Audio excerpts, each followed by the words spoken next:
يوم الخميس الجاي 21/9 هيكون في اجتماع للبنك المركزي المصري لتحديد سعر الفايدة. عايز اقول لك ان البنك المركزي المصري خلال السنة دي زود الفايدة 3%. اول مرة كانت في اجتماع مارس، وتاني مرة كانت الاجتماع اللي فات زودها 1%. طيب البنك المركزي المصري هيعمل ايه خلال الاجتماع الجاي؟ هل البنك المركزي المصري هيزود سعر الفايدة 1% كمان او 2% كمان، ولا هيثبت سعر الفايدة؟ خاصة، وحط تحت خاصة دي 4-5 خطوط، خاصة ان معدل التضخم وصل للاجمالي الجمهورية وصل ل 39.7%، وده رقم كبير جدا جدا ما حصلش من سنين، يعني يمكن ما حصلش قبل كده. ودوت يعني هيخلي البنك المركزي يحطه في حيره كده. طب ايه؟ طب هل نزود عشان يعني نوقف التضخم ده، نفرمله شويه، ولا مش هينفع نزود نثبتها؟ لان ان احنا نزود سعر الفايده ده ليه مساوئ كتير. ده اللي احنا هنشوفه في الفيديو دوت. هنعرف اراء الخبراء، هنقول لكم راينا الشخصي ايه القصص، هل في شهاده جديده هتطلع ولا لا. كل ده هنعرفه بعد الفاصل.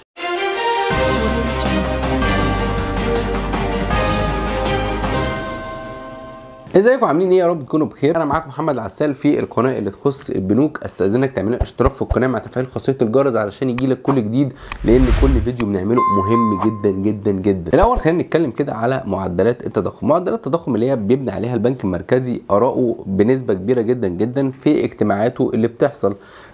بيانات التضخم، يعني التضخم زاد بنسبه كبيره جدا خلال الشهر دوت. يمكن النسبه اللي زادها مش يعني مش كبيره، مش زي حده الشهور اللي فاتت، بس هو زاد. وصل لكام؟ وصل ل 37.4% ودوت في المدن، و39.7% ودوت لاجمالي الجمهوريه. بس هنلاقي في نقطه مهمه جدا لازم تاخد بالك منها، ان معدل التضخم الاساسي اللي هو بيقيس عليه البنك المركزي او بياخد عليه قراراته، وهو بقى 40.3%. بعد ما كان كام؟ بعد ما كان 40.7%. خلي بالك 40.7% دي ده كان التضخم عن شهر يوليو، انما 40.3 ده التضخم عن شهر اغسطس. يمكن هنلاقي ان هو نزل، يعني معنى كأنه هو نزل. فالبنك المركزي المصري شايف ان دي حاجه كويسه. هتقول لي ايه ده؟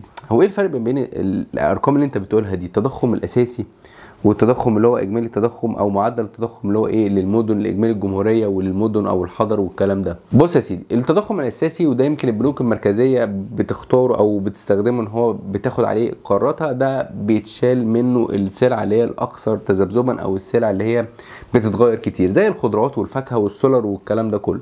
فهتلاقي ايه؟ ان هو بيقيس على حاجات تانية خالص. فعشان كده بتلاقي ان هو ايه؟ هتلاقي ان هو نزل، في حين ان انت تلاقي مثلا الناس اللي بتشتري لبن تلاقي اللبن زاد.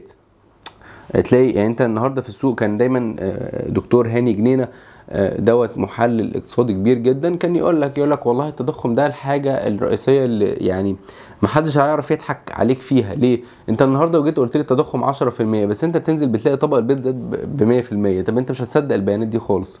انت النهارده لقيت مثلا ان ايه؟ ان اللبن زاد برقم. طب ما هو انت برضو مش هتصدق البيانات دي من السلع اللي هي بتذبذب، يعني سعرها بيعلى وبينزل والكلام ده. عشان كده دي مش بتخش اصلا في التضخم الاساسي او في قياسات التضخم الاساسي. يمكن للاسف المصريين بقوا بياخدوا عائد بالسالب. هتقول لي ازاي عائد سالب؟ بص، في حاجه اسمها معدل الفايده الحقيقي. معدل الفايده الحقيقي ده اللي هو ايه؟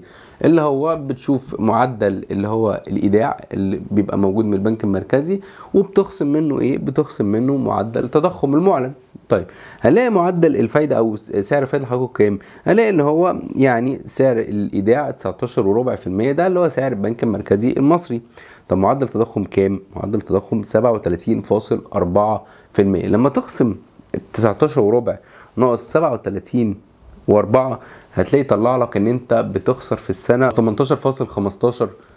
فانت كده يعني يعتبر داخل على 20% بتخسرها كل سنه. فطبعا ده بيفتح لنا سؤالين مهمين جدا. ايه هم السؤالين؟ اول حاجه هقول لك، طب معنى كده البنك المركزي المصري هيعمل ايه برضو خلال الاجتماع الجاي؟ السؤال الثاني، هل ده بيفتح الطريق ان ممكن يبقى فيه شهادات جديده، خاصة ان انت العائد السالب بقى زاد جدا. خلي بالك العائد السالب ده بيأثر برضو على قرارات المستثمرين الاجانب. المستثمر الاجانب اللي بيجي يخش بيشوف نسبة التضخم كام، بيشوف معدل الفايدة حقيقي كام. فهنيجي بالنسبة لأول سؤال معانا، وهو يعني البنك المركزي هيعمل ايه في اجتماع اللي جاي؟ هنشوف اراء الخبراء. اراء الخبراء عندنا اول واحد استاذ محمود نجله. استاذ محمود نجله ده مدير التنفيذي لاسواق النقد والدخل الثابت في شركه الاهلي للاستثمارات الماليه. استاذ محمود نجله شايف ان البنك المركزي المصري عليه ان هو يزود في الاجتماع الجاي من 1 ل 3% او ده لاخر السنه، بس هو شايف ان الاجتماع الجاي هيبقى في زياده ب1%. ليه؟ اول حاجه بسبب ان في معدل تضخم عالي جدا جدا اللي احنا اتكلمنا عليه من شويه. تاني حاجه مخاطر بتاعه فجوه العائد الحقيقي على الاستثمار، لان زي ما انا قلت النهارده الاجانب لما يجي يخش هيشوف العائد الحقيقي كام، سالب 18، لا نخش ليه؟ وقال لك كلام مهم جدا جدا، قال لك النهارده الاسواق الدوليه رحبت جدا بقرار البنك المركزي الاخير اللي هو نزود الفايده 1% اللي هو بتاع الاجتماع اللي فات، ودوت نتج عنه ايه؟ ان هو تراجع تكلفه مخاطر التامين على الاستثمار اللي هو في ادوات الدين. اللي هي ايه ادوات الدين؟ اللي هي اذون خزانه، سندات الخزانه، الادوات الدين اللي هي بتاعه الحكومه المصريه، واحنا اتكلمنا ياما على اذون الخزانه. فان ده بيساهم في ان هو تكلفه المخاطر التامين تراجعت، فده كان قرار كويس. فمعنى كده ان الاسواق الدوليه وصندوق النقد والناس دي كلها عايزينك ان انت ايه تزود سعر الفايده عشان خاطر تبقى انت ماشي بسياسه تشدديه زي مثلا الفدرالي الامريكي، زي الناس الباقيه، زي البنك المركزي الاوروبي، زي الناس دي كلها، بنك انجلترا وهكذا. وده اللي بيتفق معاه استاذ محمد بدره دوت برضو كان رئيس تنفيذي في احد البنوك الخليجيه السابق. وفي سؤال حلو طرحته CNN الاقتصاديه على ياسمين غزي، دي يعني كبيره الاقتصاديين في S&P جلوبال ماركت، قالت ايه بقى؟ بيقول لك تتوقع ياسمين غزي ان البنك المركزي المصري هيرفع اسعار الفايده بمقدار نقطه مئويه خلال اجتماع الشهر الجاري واجتماع شهر نوفمبر المقبل على التوالي. وقال لك السيناريو الاساسي ليها ان ايه؟ ان في مبرر لمزيد من الزيادات في اسعار الفايده ان ارادت مصر تقدم نحو اطار السياسه النقديه اللي بيركز على خفض التضخم تدريجيا. طيب وبينتقل للنظام سعر صرف مرن، ودي نركز عليها قوي لان هو خلاص هو الانتقال لسعر صرف مرن ده لازم هيحصل بس بعد ايه؟ الانتخابات. بس ده هيحصل عشان خاطر ايه؟ قرض صندوق النقد. طيب قالت لك ان هو ايه البنك المركزي بيهدف ان هو يوصل لفين، وقال لك ان التوقعات دي برضو بتتفق مع المذكره البحثيه بتاعت بنك الكويت الوطني، ان قال لك ان في فرصه كبيره رفع اسعار الفايده بواقع نقطه مئويه خلال الشهر دوت عشان خاطر يحتوي التضخم. وهنا في نفس المقال كان يتكلم برضو استاذ هاني جنين على القصه دي، وقال ايه ان هو مش بيتفق مع استاذ ياسمين. هو شايف ان هو البنك المركزي المصري او بيتوقع ان البنك المركزي المصري هيثبت الفايده خلال الاجتماع ده، بس هو قال كلام مهم جدا جدا ان البنك المركزي المصري لازم هيزود سعر الفايده يعني مش اقل من 3% خلال اخر السنه دي واول 2024، لان في اجراءات مصر قاعده ماجلاها بقالها سنه هتتم بعد الانتخابات عشان خاطر منها اللي هو ايه تخفيض قيمه الجنيه عشان خاطر الاتفاق مع صندوق النقد الدولي، لان صندوق النقد الدولي لحد دلوقتي هو لسه ما حددش ميعاد المراجعه امتى، موقف الدنيا. لكن هنلاقي الخبير المصرفي استاذ هاني عادل شايف في كلام تاني غير ده، شايف ان البنك المركزي المصري هيثبت سعر الفايده عادي جدا. ليه بقى؟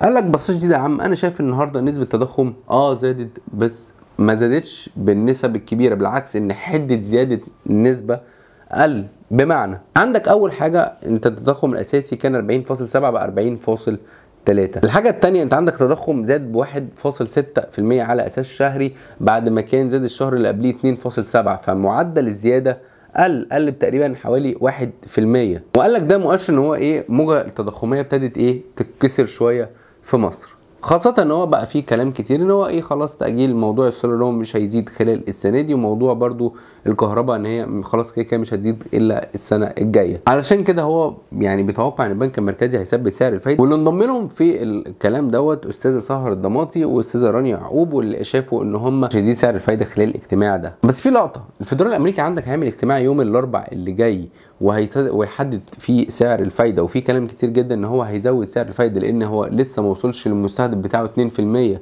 بتاع معدل التضخم. فعشان كده في ناس كتير بتقول لك لا، طب ما لو الفدرالي الامريكي زود الفايده لازم البنك المركزي المصري هيزود سعر الفايده. هو مش مرتبط زي الدول الخليج بالفدرالي الامريكي، بس انت عندك نسب تضخم عاليه، عندك فدرالي قاعد بيعلي، عندك معدل فايده حقيقي يعني مختلف. وده يجيبنا للسؤال الثاني المهم جدا جدا، هل هتنزل شهادات جديده ولا لا؟ الصراحه في فريقين بيتكلموا في القصه دي. استاذ محمد بدره ده رئيس تنفيذي لاحد البنوك الخليجيه السابق يعني دوت، قال لك لازم هيبقى في خلال الفتره اللي جايه شهادات جديده. ليه؟ عشان خاطر معدل الفايده الحقيقي دوت يعني احنا اتكلمنا ان هو سالب 18%، ده على المواطن المصري. فانت بتتكلم النهارده ايه؟ بتتكلم ان انت بتخسر فلوسك برقم كبير. فبقت الناس كلها تركز على ايه؟ بقت الناس كلها تقول لك لا، طب ما احنا نحط فلوسنا احسن بقى في دولار، في ذهب. فانت عشان خاطر تمنع حته ان هو الناس تحط فلوسها في الدولار او تروح تشتري دولار من السوق السوداء، انت لازم تزود سعر الفايده على الشهادات. كمان السعر اللي موجود دلوقتي اللي هو 19% في البنك الاهلي وبنك مصر، ده سعر مش حلو يعني. سعر ما بقاش كان سعر ممكن نقول جذاب من كام شهر، كان مقارنه بمعدلات التضخم ساعتها، بس التضخم قعد زاد كتير جدا من بعديها. فلازم ان يتم طرح شهادات بفايده اعلى من كده عشان خاطر تحتوي كمان السيوله الزايده اللي في السوق. المركزي المصري بيعاني ان كل شويه فيه سيوله زايده، وبيطرح ودايع للبنوك اللي هي الموجوده بسعر فايده ثابت عشان خاطر يلم السيوله الزايده. فالشهادات دي برده من ضمن الحاجات اللي ممكن تلم السيوله الزايده. لكن اللي بيختلف معاه استاذ رانيا يعقوب. رانيا يعقوب شايفه لا، ان مش هيتم اصدار شهاده جديده خلال الفتره اللي جايه. ليه؟ هي شايفه ان الشهادات دي اصلا في الاساس هي بترتبط بان هي بتهدي ارقام التضخم، والشهادات المطروحه دلوقتي دي كفيله ان هي تلبي احتياجات العملاء. هي شايفه كده. بس انا مايل مع مين؟ مايل مع استاذ محمد بدر ان هو لا، لازم طبعا بيتم طرح شهادات جديده خلال الفتره الجايه. ودي كده كانت كل التفاصيل عن يعني كل القضايا اللي موجوده على الساحه عشان خاطر البنك المركزي المصري هيعمل ايه خلال الفتره اللي جايه. فانا محتاجين نسمع رايكم. هل فعلا البنك المركزي المصري هيزود سعر الفايده خلال الفتره اللي جايه ولا هيثبتها؟ هتابع ارائكم في التعليقات. يا رب اكون قدرت افيدكم في الفيديو دوت. لو عجبك الفيديو ما تنساش تعمل لنا لايك وشير عشان اكتر ناس تعرف المعلومه، وما تنساش تعمل اشتراك في القناه مع تفعيل خاصيه الجرس. اشوفكم في فيديو جديد. شكرا ليكم.